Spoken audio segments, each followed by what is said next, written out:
Hello, good evening दोस्तों। और कैसे हो? सब बढ़िया चल रहा है? हाँ, इन दिनों में थोड़ी प्रॉब्लम रही है।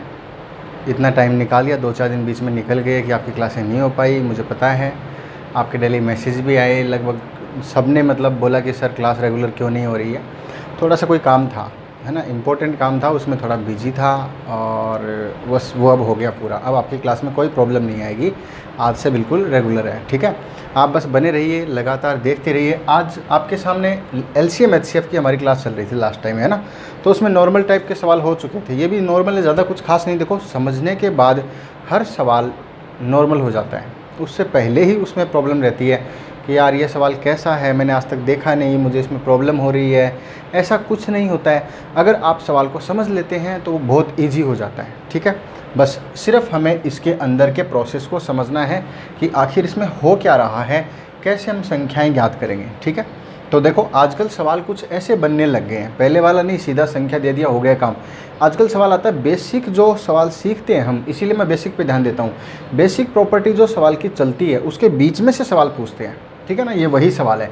इसको मैं भी बना के दिखाता हूँ कि कैसे आखिर ये सवाल बना। ठीक है, तो आगे देखते रहिए, ध्यान दीजिए। मैं इसके लिए एक एग्जाम्पल लेता हूँ। जैसे देखो, कोई भी, इसने क्या बोला, किन्हीं दो संख्याओं का भाग विधि के द्वारा HCF निकालते हैं। तो HCF निकालने की प्रोसेस में ऊपर से नीचे चलते हैं तो उसमें कुछ भागफल आते हैं। वो भागफल कई बार 3 हो जाते हैं, कई बार 4, कई बार 5, मतलब कितनी स्टेप आती हैं उसके हिसाब से। इसमें 3 स्टेप आई हैं तो 3 इसके अंदर भागफल आए हैं। और बोला कि अंतिम भाजक क्या है, 17 है। तो इस अंतिम भाजक का क्या मीनिंग होता है, क्या मतलब है, तो संख्याएं याद करनी है। तो मैं एक बार, मुझे नहीं मालूम कौन सी संख्या है, मैं आपको ऐसे ही कोई 2 संख्या लेकर के बताता हूँ कि इसमें जो सवाल में हो रहा है वो आखिर है क्या। ठीक है, तो ध्यान से देखिए। देखो, मैं कोई भी संख्या लेता हूँ, जैसे कि मान लो ले लिया, है ना, एक तो हमने ले लिया 42 और दूसरी संख्या हमने ले ली 54। ये संख्या है 42 और 54। आपको बोला गया कि भाग विधि के द्वारा 42 और 54 का HCF निकालो। HCF है ना, या मैथ है, कुछ निकालते हैं, क्योंकि वही तो है ना HCF निकालने की जो प्रक्रिया है, उसमें आखिर होता क्या है। तो मैं एक बार यहाँ से इसको करके दिखाता हूँ साइड में। अब देखो, हमें मालूम है कि हम आखिर ये सवाल करते कैसे हैं।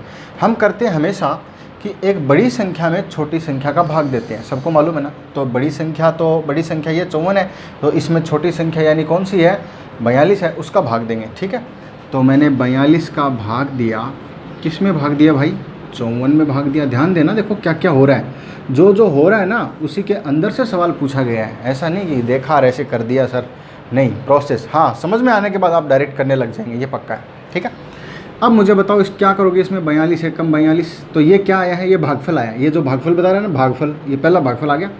ये नहीं आया, ये सवाल दूसरा है, ये सवाल दूसरा है। ये मैं एग्जाम्पल ले रहा हूँ, कोई एक एग्जाम्पल लेके आपको बता रहा हूँ कि कैसे सवाल बना। ठीक है, तो 42 है कम 42, हमने यहाँ 42 लिखा और इसमें से घटा दिया 8 और 4, कितना बच गया भाई, 12।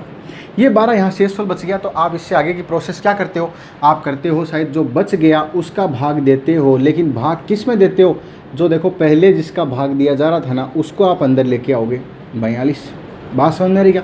अगर मैं 42 को यहाँ से यहाँ लेके आया हूँ तो मुझे बताओ, अगर उल्टी प्रोसेस करनी हो तो 42 यहाँ से यहाँ जाएगा। अरे बात समझ में नहीं, ये आपको आगे समझ में आएगा मैं क्या बोल रहा हूँ, लेकिन ध्यान देना, 42 अभी यहाँ से यहाँ गया है और मैं सवाल को उल्टा करना चाहूँ तो यहाँ से यहाँ जाएगा। ठीक है ना, ओके, देखते जाओ बस आगे।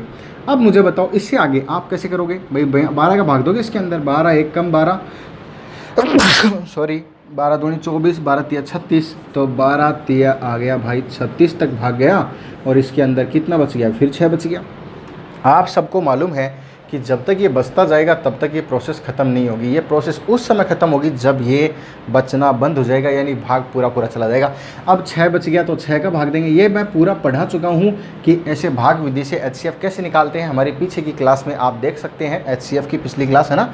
लेकिन अभी तो मैं आपको डायरेक्ट बता रहा हूँ कि देखो भाग विधि बाकी लगभग सबको आती है।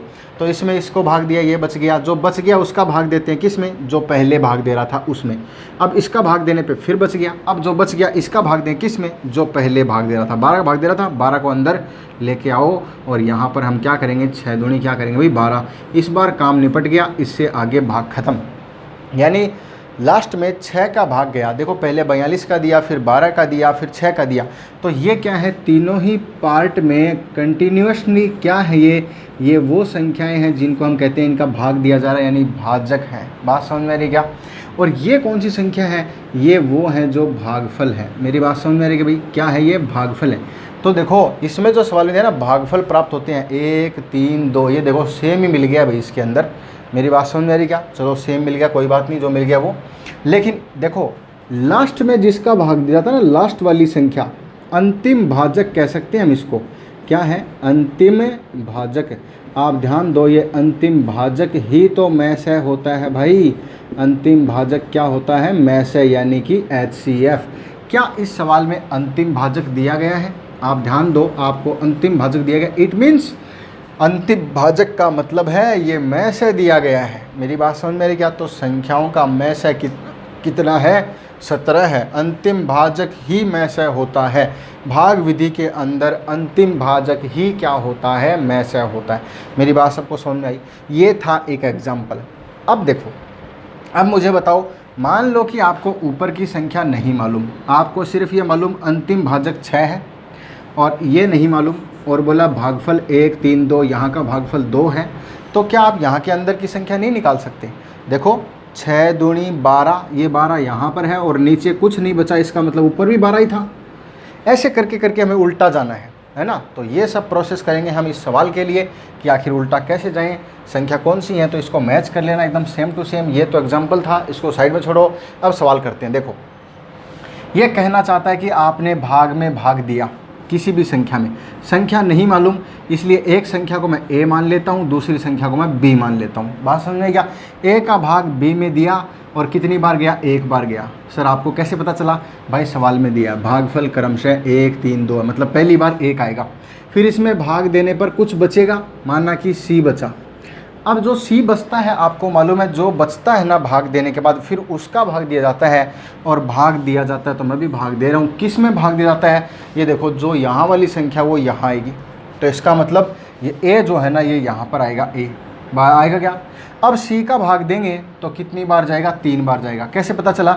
यहाँ वाली संख्या देखो, 1 नंबर भाजक, भागफल 1 है, फिर 3 है, फिर 2 है, फिर 1 आ गया, फिर 3 आएगा, फिर अगली बार क्या आएगा? 2 आएगा, लेकिन A यहाँ पर आएगा। अब C का भाग 3 बार गया है और कुछ भी इसके अंदर भाग जाके माइनस करने पर नीचे बचा है मान लो D, यानी A आ गया, B आ गया, C आ गया, अब D आ जाएगा। अब D बच गया, जब D बचा तो D का भाग दे दिया। अब D का भाग दिया, किस में देंगे? C में। C में कैसे पता चला?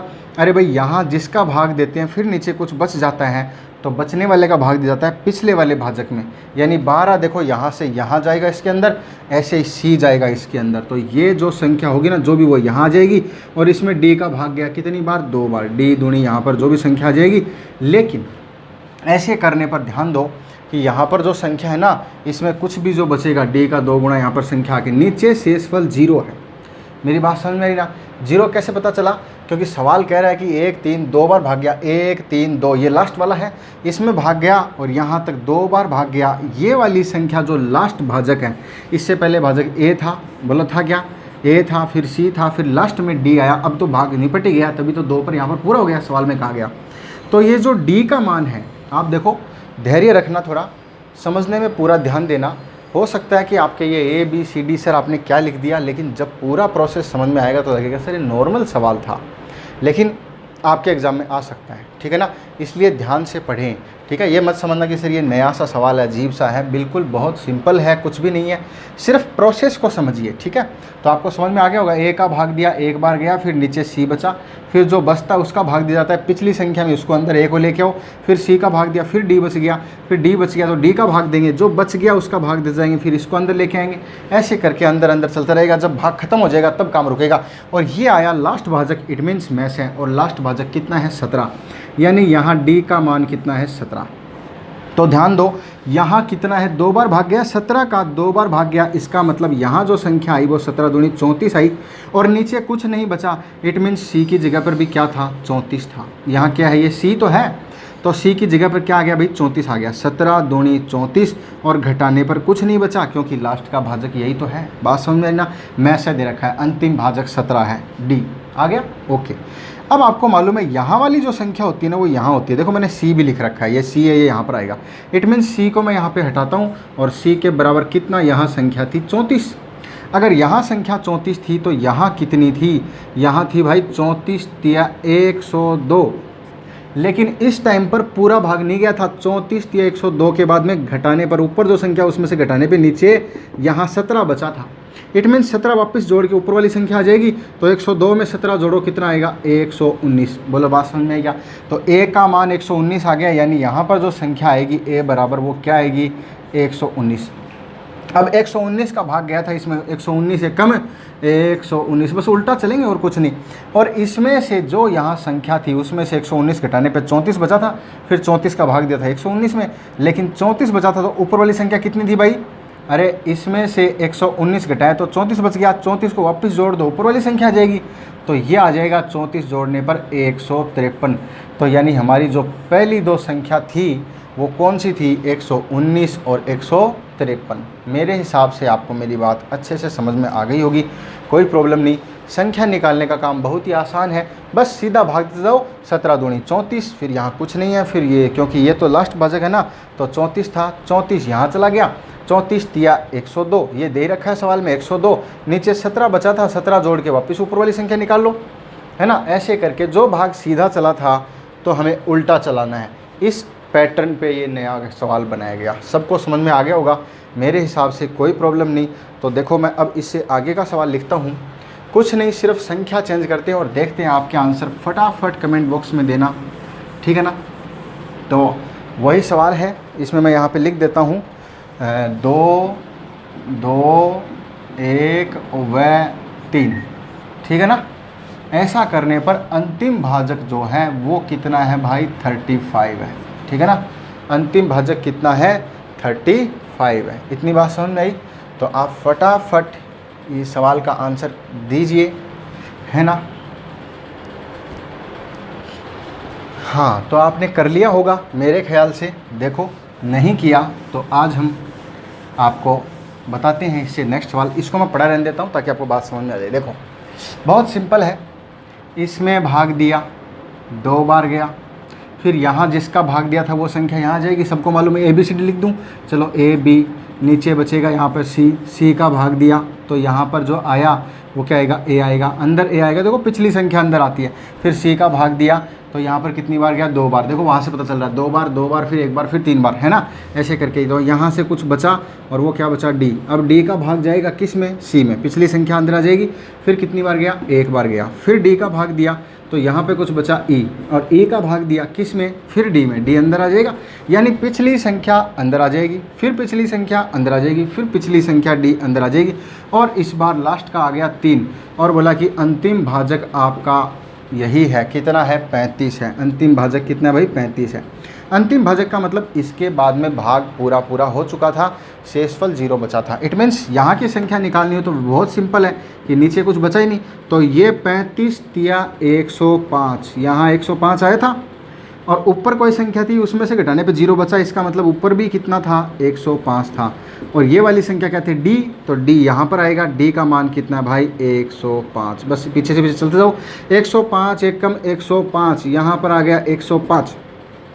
105 एकम 105, लेकिन यहाँ भाग पूरा नहीं गया था, नीचे कुछ बचा था, नीचे 35 बचा भाई। ए का मान 35 है तो 35 वापस दे दो, ऊपर सी की जगह पर क्या आ जाएगा 140। कहाँ से आया? अरे 35 बचा वो ऊपर जोड़ दिया, क्योंकि आपने जब भाग दिया था ना, जब सॉल्यूशन करते समय 105 एकम 105 140 में भाग दिया था।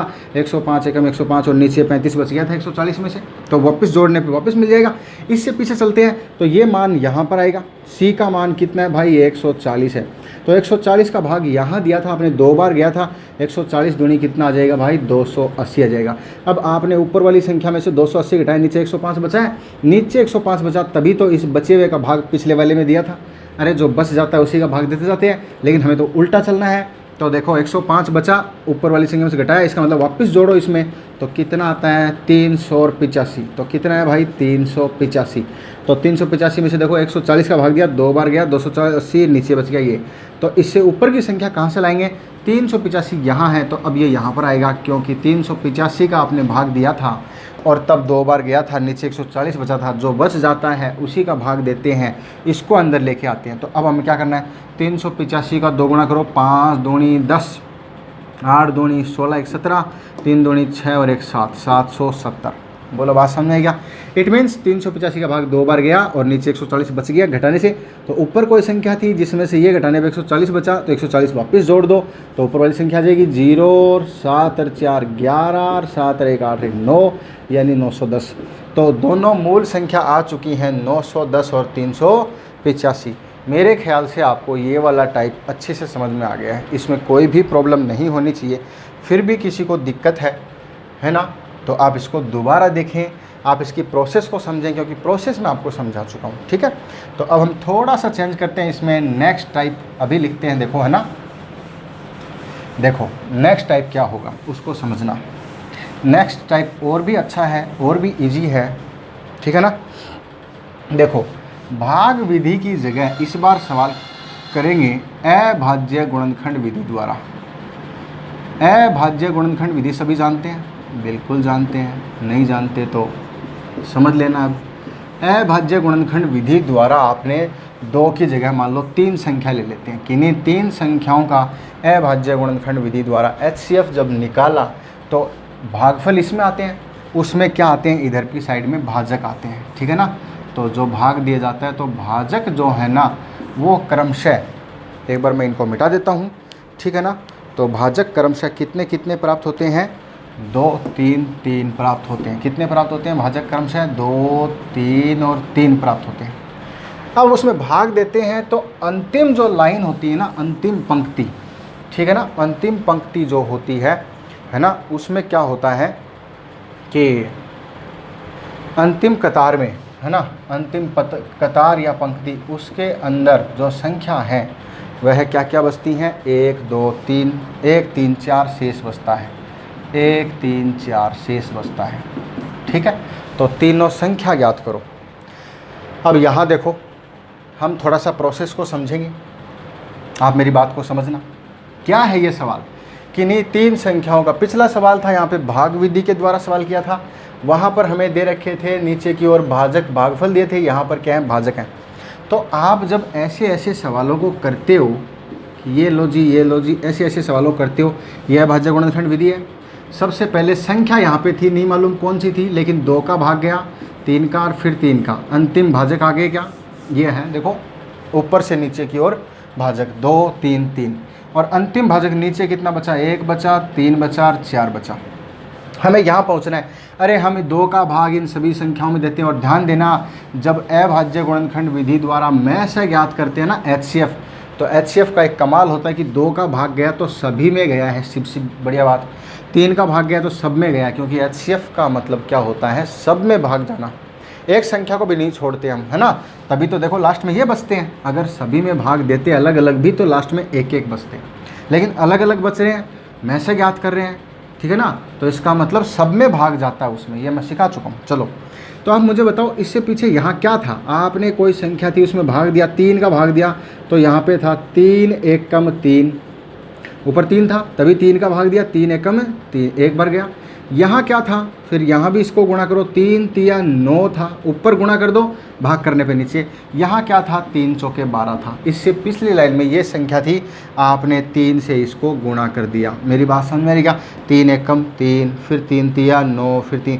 अब मान लो जैसे यहाँ तक था तो वापस करके देखो, 3 एकम 3 1 बार भाग गया, इसके अंदर 3 3 9 3 बार गया, इसके अंदर 4 बार गया। बोलो हुआ ना। तो भाग देने पर अगर यहाँ पहुँचते हैं तो गुणा करने पर वापस पहुँचेंगे।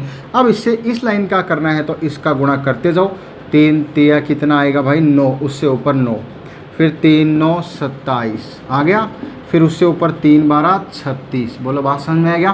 फिर उससे ऊपर देखो कैसे करेंगे, फिर 2 का करेंगे इसके अंदर, तो 2 9 18, 27 दूनी 54 और 36 दूनी 72। समझ में आया क्या? यानी 2 का भाग 9 बार इसके अंदर किया। अब देखो वापस उल्टा करके देखो, क्या ऐसा आता है कि 2 का भाग दिया 18 में 9 बार गया?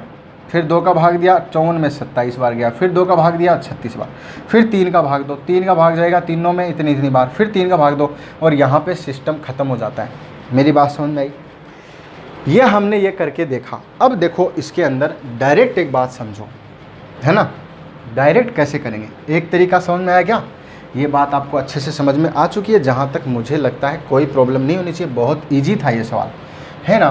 तो आप एक चीज़ बताओ, ये जो था ना, ये इस साइड में ये आते, ये क्या होते हैं? अरे इसका जब मल्टीपल करते हो ना, 2 गुणा 3, तो ये 3 तिया 9 दूनी 18, ये क्या आता है? ये मैथ से आता है, HCF आता है। सबको मालूम है ना? अरे ये HCF ज्ञात होता है, सबको मालूम है? बहुत अच्छा। इसका मतलब हमें जो दिया गया है कि ये भाजक जो लाइन में दिए गए हैं 2 3 3, ये भाजक दिए गए हैं, ये भाजक क्या है? इनका गुणा करने का मतलब ये में से निकलेगा। आप देखो डायरेक्ट कर सकते हो इस चीज़ को, फटाफट समझो, फटाफट। ये लो जी, अंतिम भाजक आ गए, अंतिम भाजक आ गए, इधर संख्या 2 3 3 आ गई। दोबारा देखना, बात समझ में आ रही क्या? देखो क्या ये 2 तिया 6 तिया 18 इनका में से है? अरे है क्या? डायरेक्ट बस इसी को गुणा कर दो, 18 1 का में 18, 18 तिया 54, 18 चौके 72। बोलो आया क्या? संख्या आई कि नहीं आई? अरे सबको दिखाई दे रही है? क्यों आई? आखिर क्यों? तो याद करो मेरी पहली क्लास, मैंने आपको कहा था पहली क्लास में, इतना इम्पोर्टेंट है वो क्लास, है ना। जिसने भी नहीं देखी है तो भी उसको देख लो। ये समझ लो कि 80% HCF LCM आपको उसी क्लास में ही आ जाएगा, अगर आप ढंग से उस क्लास को देख लेते हो। क्लास नंबर 1 LCM HCF की पहली क्लास, बेसिक, है ना। ओके, तो देखो ऐसा क्यों होता है। मैंने बताया था कि जो संख्या है ना हमेशा कटती है, 18 54, है ना, 72, ये कटती जा रही है 2 के पहाड़े से, कभी 3 के पहाड़े से, कभी 3 के पहाड़े से। जब ये कटना बंद हो जाती हैं, उस समय जो संख्या साइड में आपकी आई है ये में से होती है। इसका मतलब सभी में बराबर कटता है? अरे कटता है, सब में बराबर कटता है। देखो मैंने 12 और 16 का LCM लेके बताया आपको, तो इसका LCM कितना आता है? 16 तिया 48 आता है, बोला आता है क्या? और HCF कितना आता है? बोला 4 आता है। तो ये जो संख्या है ना, ये एक तो है 4 गुणा 3 12, और दूसरी है 4 गुणा 4 16। तो दोनों में जो सेम संख्या होती है वो कट जाती है, और बाकी जो बचता है वो क्या बचता है? अनुपात बचता है। ये मैं सिखा चुका हूँ। और जो कट जाता है वो में से भी होता है, ये भी मैंने आपको बता रखा है क्लास में। जो कट जाता है वो क्या होता है? में से।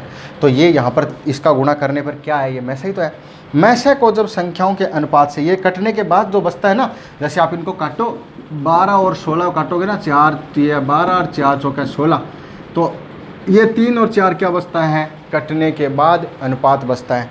तो अनुपात को आप जब भी गुणा करते हो तो क्या मिलता है? वापस से संख्या मिल जाती है। ठीक है, ओके, बहुत अच्छा। अब हम इसी सवाल में बस संख्या चेंज कर देते हैं और आपके लिए अच्छा सा सवाल फिर लिखते हैं। इस बार तो आप 10 सेकंड में, 10 कहाँ यार, 3 सेकंड में बता दोगे। 10 तो ज़्यादा ही बोल गया मैं, 3-4 सेकंड तो खैर लिखने बताने में लग जाती है ना। तो इस बार का आंसर बताना। इसके द्वारा आपने जब इस सवाल को किया तो भाजक जो है ना वो क्या क्या हैं? 2 2 3 5 हैं, 2 2 3 5 हैं, बोलो हैं क्या? और इसमें क्या होगा? अंतिम कतार में जो शेषफल बचते हैं वो क्या हैं? 1 2 और 3 है। अंतिम कतार में जो शेषफल बचते हैं वो क्या बचते हैं? 1 2 3। तो इसको वापस लिखते हैं ऐसे भाई, 2 2 3 5 हो गया। अंतिम कतार में 1 बचा, 2 बचा, 3 बचा। सीधा संख्या निकालना है। 2 दूनी 4 तिया 12 पंजो 60। HCF कितना है? 60। तो 60 को छोटे वाले अनुपात से गुणा करोगे ना तो छोटी संख्या आएगी, यानी 60 है कम है 60, पहली संख्या। उससे बड़े अनुपात से गुणा करोगे, उससे बड़ी संख्या, 60 दूनी 120। उससे बड़े अनुपात से गुणा करोगे, उससे बड़ी संख्या, 60 तिया 180। मेरी बात सबको समझ में आई? देखो इसको अब आप चाहे शॉर्ट कह दो, चाहे आप कुछ ही कह दो, लेकिन मेरा मानना ये है कि जब तक इसके अंदर घुस करके नहीं समझोगे तब तक नहीं समझ में आएगा। मैं आपको सीधा भी बता सकता था कि गुणा कर दिया करो, आ जाएगा, लेकिन अब आपको समझ में आया कि कहाँ से ये चीज़ आई है। मेरी बात सबको समझ में आ रही है? बहुत अच्छे। अब देखो ये 2 सवाल इसके हो चुके हैं, तो हम इससे आगे चलते हैं, टाइप थोड़ा चेंज करते हैं, ठीक है ना। नेक्स्ट टाइप बहुत ही अच्छा है, बहुत ही सिंपल भी है, ज़्यादा बड़ा नहीं है, तो समझना इस बात को। अगला सवाल, ठीक है। देखो एक कोई व्यक्ति है ना, किसी व्यक्ति ने, सवाल आप समझ लेना, साथ साथ में आंसर बताना। किसी व्यक्ति ने 180 रुपये के कुछ पेन खरीदे, क्या खरीदे, कुछ पेन खरीदे या रसगुल्ले खरीदे या कुछ भी खरीदे रहे, एक ही बात है। 180 रुपये के पेन खरीदे है ना, उसने उसमें से 105 रुपये के पेन है ना क्रय मूल्य पर ही बेच दिए। क्रय मूल्य का मतलब कॉस्ट प्राइस यानी सीपी पर ही बेच दिए, बात समझ में आ रही क्या। यदि उसने कम से कम पेन खरीदे, कम से कम पेन खरीदे तो कुल कितने पेन खरीदे। कई सवाल बन सकते हैं, कितने पेन खरीदे, कितने पेन उसने बेच दिए, कितने पेन अभी उसके पास शेष हैं। बहुत छोटा सवाल है, लेकिन देखो नहीं समझ में आए तो महाभारत है कि सर ये क्या आ गया, हर ऑप्शन उत्तर लगता है, ये ऑप्शन भी इसका आंसर लगता है, ये ऑप्शन भी इसका आंसर लगता है, अगर बात समझ में ना आए तो। ठीक है, तो देखो मैं आपको पूरी तरह समझाने की कोशिश करूँगा और बहुत ही इंपॉर्टेंट सवाल है, इसलिए बता रहा हूँ क्योंकि हार्ड भी नहीं है और इजी भी नहीं है, मीडियम सवाल हर एग्ज़ाम के लिए होता है। ठीक है ना, देखो आपको दिया गया कोई एक व्यक्ति 180 रुपये के पेन खरीदता है, थोड़ा बारीकी से सोचना, 180 रुपये में उसने कुछ पेन खरीद लिए। ठीक है, ये क्या है, 180 पेन नहीं है, 180 रुपये हैं। ठीक है टोटल, और 105 रुपये के उसने क्या किए, पेन बेची। अब वो पेन कितने रुपए का हो सकता है, वो पेन 1 रुपये का हो सकता है, समझना मेरी बात को। 1 रुपये का होगा तो 180 पेन खरीदे, 105 रुपये के 105 पेन बेच दिए। वो पेन हो सकता है कि 2 रुपये का हो, 2 रुपये का पेन। अगर 2 रुपये का पेन होता तो 180 में 90 पेन आते, लेकिन 105 में क्या होता, ये गलत हो गया। आपको सबको समझ में आ गया ना, क्यों हो गया। अरे 2 रुपये के हिसाब से 105 रुपये के पेन नहीं आ सकते, 104 के आ सकते थे। इट मीन्स इस संख्या का इसमें भाग जाना चाहिए, तो 2 रुपये का नहीं। पेन 3 रुपये का हो सकता है, बोला हाँ सर 3 का भाग इसमें भी जाता है, इसमें भी जाता है। अच्छा 4 रुपये का हो सकता है क्या, बोला सर इतने आगे क्यों जा रहे हो, एक 2 के ले लो। फिर देखो हम यहाँ पे जाते हैं, ये जो इंपॉर्टेंट लाइन है ना ये कमाल करेगी। ये लाइन क्या बोल रही है कि उसने कम से कम पेन खरीदे। भाई अगर उसने कम से कम पेन खरीदे हैं इट मीन्स पेन बहुत महंगा है। अरे सस्ता पेन, जैसे आप आजकल 2 रुपये वाला लाते हो ना, 2.5 रुपये वाला, वो 2 रुपये लाते हो उस पूरा पैकेट लेते हो, लेकिन जिस दिन राइटोमीटर खरीदते हो उस दिन एक ही खरीदते हो। मेरी बात समझ में आ रही है ना, राइटोमीटर वाले दिन आप एक ही पेन खरीदते हो कि हाँ एक ही पेन दे दे भाई, 20 रुपये का एक ही है, 10 रुपये का एक ही है ना, लेकिन 2-2 रुपये वाले आप ज़्यादा ले लेते हो। कहने का मतलब अगर कम से कम पेन खरीदा तो पेन महंगा है, ज़्यादा पैसे का है, तो इसका मतलब 1 रुपये का होता तो बहुत खरीद लेता है ना, तो इसका मतलब ज़्यादा पेन नहीं है। कम से कम मतलब और महंगा और महंगा और महंगा, इसका मतलब हमें चलते चलते चलते ऐसे रुपए ढूंढने हैं, ऐसी संख्या ढूंढनी है जिसका भाग इसमें भी जाता हो इसमें भी जाता हो।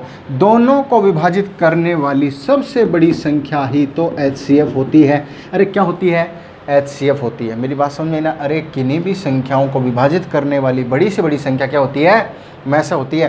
तो 4 का भाग तो दोनों में नहीं जाता है, लेकिन 5 का भाग दोनों में जाता है, तो क्या 6 का 7 का आगे से आगे, तो इनका मैसे निकालेंगे। मैसे निकालने का तरीका आप सबको आता है, आप इस विधि से भी निकाल सकते हो और भाग विधि से भी निकाल सकते हो। बात समझ में आ रही क्या। तो इसमें 5 का भाग जाता है क्या, दोनों में जाना चाहिए, बात यह है। तो 5 का भाग दे दो, 21 पंजो 105 और 32 पंजो 180, बोलो है क्या। इसके बाद बोलो 32 नहीं सॉरी क्या लिख दिया मैंने, 36 है ना, 5 दिए 15 और 5 30, 36 पंजो 180। ठीक है ओके। फिर देखो 3 का भाग जाता है, ओके 3 7 21 और 3 12 36।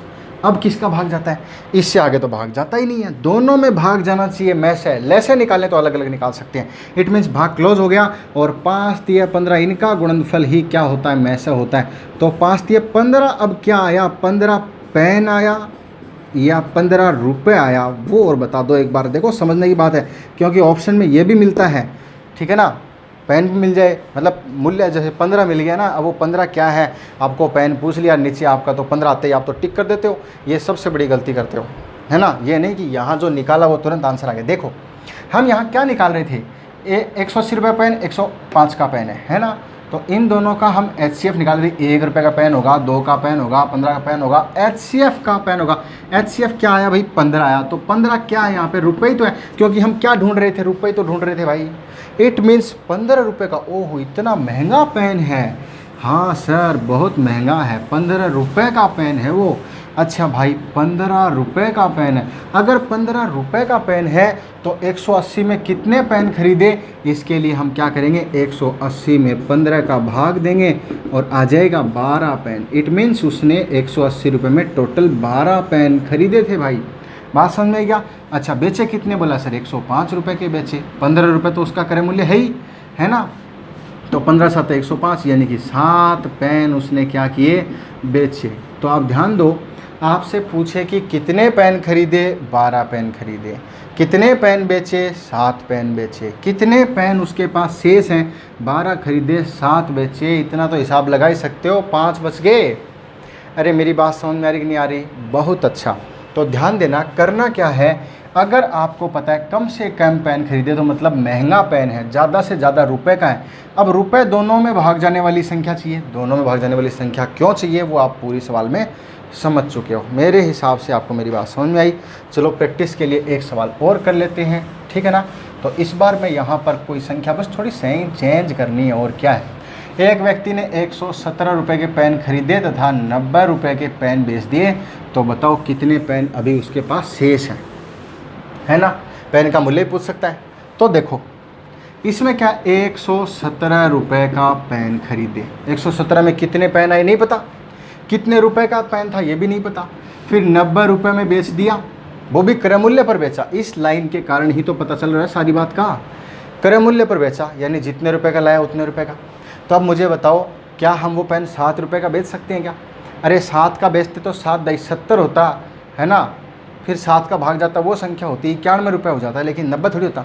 18 रुपये का पेन हो सकता है, 18 × 5 = 90, लेकिन वो उसका भाग 117 में ले जाता। तो भाग दोनों में जाना चाहिए और बड़ी से बड़ी संख्या होनी चाहिए, वो उसका HCF होता है। इनका HCF निकालोगे तो क्या आएगा, 9, और वो होगा रुपए। क्यों? क्योंकि HCF इनका निकाल रहे हो तो वो क्या निकाल रहे हो, मूल्य निकाल रहे हो, कितने रुपए का पेन हो सकता है, ज़्यादा से ज़्यादा महंगा पेन ढूंढो। अरे 1 रुपये का भी हो सकता था, लेकिन 1 का भाग सब में जाता है, 2 का भाग इनमें जाता है, इसमें नहीं जाता। फिर 3 का पेन हो सकता है कि हाँ इसमें इसमें दोनों में जाता है, 3 रुपये का हो सकता था। क्या 3 से महंगा भी हो सकता है, 4 से महंगा, 5 से महंगा? बोला 9 रुपये से महंगा नहीं हुआ, सबसे महंगा यही, क्योंकि HCF वही होता है बड़ी से बड़ी संख्या जो इनको डिवाइड कर दे, ठीक है ना। ओके, तो 9 रुपये का अगर एक पेन है तो 117 में भाग दे दो तो कितना आएगा, 117 में 9 का भाग दियो, 13 9 117, यानी कि 13 पेन उसने खरीदे। फिर बेचे कितने, 90 में 9 का भाग दे दो भाई, कितने बेचे, 10 पेन उसने क्या किए, बेचे। मेरी बात समझ में आ रही है? अगर 13 पेन खरीदे और 10 पेन बेचे तो शेष कितने बच गए? अरे भाई 3 बच गए। मेरी बात सबको समझ में आई? आज जो सवाल करवाए हैं बहुत ही इम्पोर्टेंट सवाल हैं, 3 टाइप के करवाए हैं, तीनों टाइप के 2-2 सवाल मैंने करवाने की कोशिश की है, ठीक है ना। तो आप इस सबको आराम से पढ़ना, अच्छे से पढ़ना, और आज से क्लास वैसे ही रेगुलर रहने वाली है, कोई प्रॉब्लम नहीं होगी, है ना। काम देखो किसी के घर में भी हो सकते हैं, कोई बड़ी बात नहीं, बुरा मत मानना, ठीक है, कोई बात नहीं। ओके, तो आज के लिए इतना ही। मेरे हिसाब से आपको बहुत मज़ा आया होगा, और जो भी नया है वो चैनल को सब्सक्राइब कर ले, लाइक शेयर सब कुछ कर ले, ताकि उसको वीडियो मिलता रहे और अपने साथ वाले बच्चों को भी भेजें। Okay, thank you guys, bye.